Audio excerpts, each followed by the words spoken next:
Mais le repos fut de courte durée car à une grande infortune, Alfonso Cuarón fut viré et remplacé par un certain Mike Newell. Un réalisateur que je ne connais pas, et je me demande vraiment ce qu'il fout là. Il s'est trompé de tournage, c'est la seule explication possible. Bon, je ne le critique pas forcément négativement, parce qu'il est pas mauvais comme réalisateur. Du moins pas sur tous les points. Commençons par le positif, sa manière de filmer. Très différente de Cuarón, avec une caméra beaucoup plus posée, dans les deux sens du terme, et aussi nous remarquerons la présence d'un vrai réalisateur derrière la caméra. Pas comme Chris Columbus. Pardon, ça m'a échappé. Dans ce film, il y a une utilisation toute particulière de la lumière, étonnant quand on voit la tronche des effets spéciaux. Malheureusement, il existe pas mal de scènes niaises à la Columbus. Encore, on pouvait pardonner pour les 2 premiers épisodes, mais pas dans le 4e film. Puéril, bourré de clichés, encore heureux qu'il y a Dumstrong qui arrive pour mettre un peu de sérieux. Perso, ça me fait vomir. Je crois que j'ai déjà dit ça. Même si certaines scènes d'humour ou de gêne sont plutôt réussies, le running gag du canon, tout ce qui est avant le bal, etc. Donc c'est pour ça que je me pose une question. Est-ce que c'est à prendre au second degré? Question tout à fait légitime. Car c'est quand même le même réalisateur qui fait ça et ça. Car certains films sont à prendre au second degré, et ne croyez pas que cela détruit forcément l'expérience de voir un film. Avec certains films, ça peut donner une autre lecture de voir le film au second degré. Mais pour d'autres, si vous ne comprenez pas le second degré, il se peut que vous soyez fortement déçus. Vous voulez un exemple? Et oui, si vous ne le mettez pas dans sa continuité de DC Universe, le film prend tout un sens. Je parle bien d'une lecture différente du film. Je ne connaissais même pas la continuité DC Universe. Je ne connais même pas la plupart des super-héros qui étaient dans ce film. Je n'avais même pas prévu de le voir. Et donc je l'ai aimé. C'est comme si quelqu'un allait voir Star Wars 1 sans connaître le reste de la saga. Il ne va pas l'aimer, car oui, Star Wars 1 n'est pas terrible. Enfin bon, revenons à nos moutons magiques et parlons du début du film. Il est radicalement bâclé. Tout va trop vite, aucune transition, à part quelques plans stylés, il n'y a rien. C'est tout ce que ça vous fait d'être à la Coupe du Monde? Et on repart dans le niais. Et pourquoi avoir enlevé le match de Quidditch? Ça aurait été super intéressant de voir enfin un match professionnel. En plus, la présentation des deux équipes et l'intro du match est hyper bien faite, on est complètement dans l'ambiance.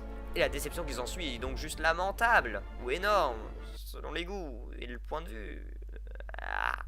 Le problème, on va le retrouver dans le 5, c'est le temps. Ils auraient soit dû faire un film de 3 heures, soit faire diviser en 2 chaque tome. Le montage est clairement trop rapide, les scènes s'enchaînent trop rapidement, pas assez de moments sont laissés aux détails. Dans le 5e opus, le problème n'est pas le début, je crois que c'est une des plus longues intros de la saga, et je vais l'avouer, elle ne comporte quasiment aucun défaut. Le problème, c'est qu'ils ont dû compresser la suite, et donc le final. Dans les 2 films, le final est raté. Dans le 4, le labyrinthe est plutôt bon, la scène avec Voldemort est correcte, la mort de Cédric est splendide, mais tout le chapitre final du livre avec les explications de la croisée du chemin est complètement raté. Ça aurait été vraiment extraordinaire d'avoir à l'écran ce moment où c'est la chute, où tout s'écroule, où tout s'effondre.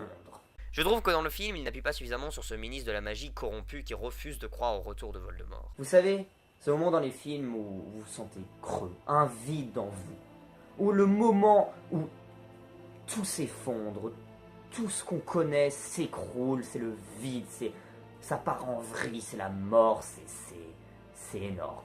Alors que faire 2 films ou en faire un seul de 3 heures aurait été complètement possible. Au lieu de ça, ils ont fait une fin sur ok, un très bon discours, mais malheureusement le film se termine sur du niais, sur des scènes pseudo-heureuses, sur du creux, sur du vide. Je me demande vraiment comment ils ont pu faire ça. Pour le final du 5, j'ai quelques points négatifs. Même s'il y a de très très bons points, comme par exemple la transition. Scène super heureuse avec les Weasley, et elle n'est pas niée, tout d'un coup on retrouve Harry qui part dans son cauchemar. Une transition certes rapide, mais superbe, qui rappelle bien que nous sommes en grand danger malgré le côté adolescent du film. Ensuite, il n'y a rien à dire sur le décor de la salle des prophéties. On peut noter aussi qu'ils ont changé pas mal de choses par rapport au livre, car dans le livre, nos héros passent par plusieurs salles, avec des choses complexes, des énigmes, etc. Là, ils l'ont modifié à bon escient pour le rendre plus beau visuellement. Enfin, nous avons un vrai combat à la baguette, chorégraphié et bien foutu. C'est con qu'il n'y en ait pas plus dans la saga. Maintenant, les points négatifs. J'en ai 2. Ils concernent Dumbledore. Le premier, c'est le combat avec Voldemort. Ça aurait été cool qu'on ait un vrai combat.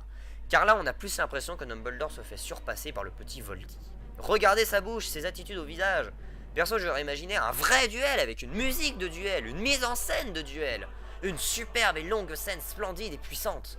Pas un truc bourré de flemme où on a clairement l'impression qu'ils se sont dit bon les gars, on envoie 3 sorts comme ça les fans vont être contents et on n'aura pas trop de travail.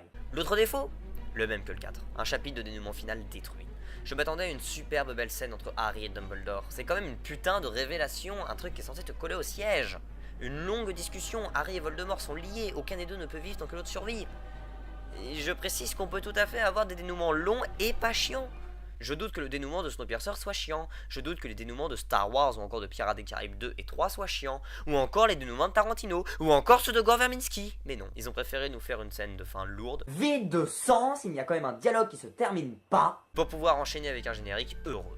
C'est ça le problème, c'est qu'ils voulaient à tout prix faire une fin heureuse. À aucun moment dans la saga on a le droit à un putain de finale qui te colle au siège et où tu chiales des flaques d'eau tellement que c'est triste.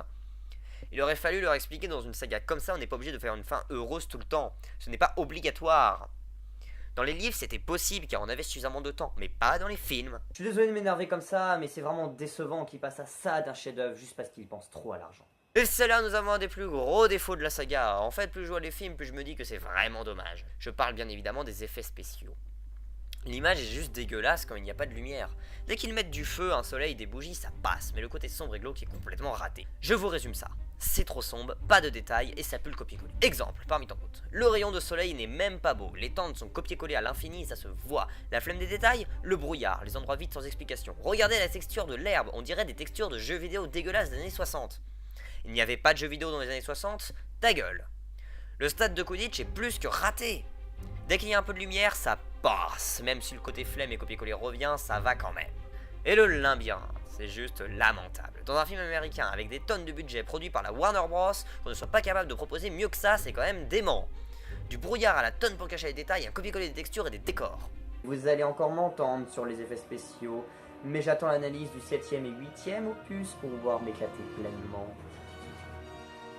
Un reproche sur les acteurs? Voldemort. Enfin, je trouve que sa folie est pas mal, il joue très bien celui qui revient à la vie après 13 ans de disparition, donc il joue une folie de destruction massive, c'est normal. Mais comme d'habitude dans cette foutue saga, ça aurait pu être bien mieux. Encore plus fou, encore plus délirant. En fait, et c'est ce qui se passe dans pas mal de films de la saga Harry Potter, c'est qu'ils ont de très bonnes idées, mais ils n'y vont pas jusqu'au bout. De peur que ça ne marche pas, que ça soit mal aimé du public et qu'ils y perdent de l'argent. Donc on se retrouve avec des choses trop plates et des hésitations à pas mal d'endroits. La folie de Voldemort n'est pas poussée jusqu'au bout. Bon, pour moi, de la vraie folie, c'est minimum Heath Ledger. Le match de Quidditch, le dénouement final, le bal. On retrouve ça dans le 5 sous une autre forme, les dialogues. On a toujours l'impression qu'ils ne sont pas finis.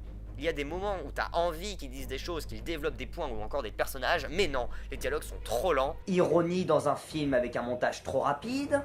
Les réactions trop lentes, il y a trop d'hésitation. C'est là où nous avons un manque d'informations, donc de détails, donc le côté trop plat que je reproche à la saga. Alors qu'ils auraient dû y aller de force et on aurait eu un film beaucoup plus puissant. Ou sinon complètement raté, mais au moins ils auraient affirmé leur idée de réalisation. Et je suis repassé rapidement dessus, mais je reviens à le développement des personnages. Les dialogues sont déjà beaucoup trop vides de sens, trop de temps sont laissés à la pseudo-hésitation américaine pour laisser du pseudo-sens, mais là trop c'est trop. On a presque l'impression que nos acteurs ont oublié leur dialogue. Résultat, des personnages qui auraient pu être développés ne le sont pas. À part Rogue, car comme je l'ai déjà dit, son personnage est développé dans chacun des 8 films, et donc ce n'était pas trop compliqué de mettre un petit bout de sa personnalité dans chacun des films, pour au final arriver au meilleur personnage de la saga. Mais prenons Sirius. Il n'y a qu'une seule scène de vrai développement, sauf que comme d'habitude, les acteurs ont tendance à prendre trop leur temps, ce qui fait qu'on apprend seulement 1% de la personnalité. Et on se retrouve dans la situation où quand Sirius meurt, on ne ressent pas spécialement de perte réelle. Je m'explique. La mise en scène est très bonne à ce moment-là, quoique très classique, mais ça fonctionne. Donc on ressent haut le cœur, une tristesse, une envie de pleurer sa mort, mais pas plus, ça ne va pas spécialement plus loin, on ne ressent pas un trou énorme dans notre cœur, alors que normalement c'était comme si Harry perdait ses parents une nouvelle fois. Et vu que le personnage est à moitié développé et à moitié proche de Harry, ça ne va pas forcément plus loin. Le remède 1. Améliorer les dialogues, et 2. Diviser en deux le 5e opus en 2 parties de 2h45. Là je vous assure, ça aurait marché. Inversement, je salue la réalisation de Yates. Le film est plus qu'avant tourné vers Harry. En voici quelques exemples. Ici, Harry est tout seul et en face de lui, Ron et Hermione. Nous avons aussi le Noël avec le côté lumineux des Weasley et de l'autre côté une zone sombre avec Harry et Sirius réunis. Tiens, ici aussi Harry est relié à Sirius. David Yates reprend et améliore ce qu'avait fait Alfonso Cuarón, c'est de l'imagerie. Par exemple, Voldemort sur le quai de la gare démontrant que la menace est partout mais touche Harry en particulier. Les rêves avec un montage impressionnant, ou encore la scène finale avec la cage de verre qui renferme Harry et Voldemort mais qui disparaît dès que le ministre de la magie et donc le réel revient. Nous avons encore la lettre envoyée par Harry à Sirius, plongé dans sa solitude. La scène enchaîne tout de suite avec Luna, elle aussi seule et rejetée de tous, et même les Sombrals, incompris par le monde. Tout comme la scène du renvoi de Trelawney avec Harry qui essaye de rattraper Dumbledore. Globalement, toute la réalisation de Yates est superbe, même et surtout les scènes qu'il a rajoutées, l'évasion d'Azkaban ou encore le montage des rêves d'Harry Potter qui sont sublimes. Et donc, comme vous l'attendez tous, nous allons nous attaquer à la musique, merde. Pour finir, je ne sais pas ce que je déteste le plus entre la coupe de cheveux des acteurs et la musique de la coupe de feu. Car là, c'est vraiment lamentable. La musique, pas les cheveux. Elle a été composée par un certain Patrick Doyle. Et ce mec, je ne pensais pas que cela pouvait être possible, mais a littéralement détruit le travail de John Williams. Vous êtes d'accord avec moi? Enfin j'espère, John Williams est le maître de tous les compositeurs de musique de films actuels. Donc quand on doit succéder à lui, on essaye de reprendre un petit peu de son travail. Et bah, ça s'est pas vraiment passé comme ça. Mais bon, je ne vais pas aller beaucoup plus loin dans la critique de la musique du 4, car elle est juste complètement inintéressante. Elle est complètement banale. Elle réunit tous les stéréotypes possibles et imaginables de la musique de film. Donc je vais directement passer à la bande originale du 5e opus. Cette fois composée par un compositeur complètement inconnu, et un vrai inconnu sur ce coup-là, Nicholas Hooper. Et je vais là vous décevoir parce qu'étonnamment, peut-être que ça cache un certain dégoût de ma part, la bande originale du 5 est la seule bande originale de Harry Potter que je n'ai pas dans ma collection. Je ne vais donc pas vraiment m'attarder, même si la bande originale du 5 est pas mal du tout. En soi, les thèmes sont très marquants, mais pour moi, c'est juste la base d'une bonne bande originale, donc... On ne va pas chercher plus loin. Vous êtes déçus? Ok.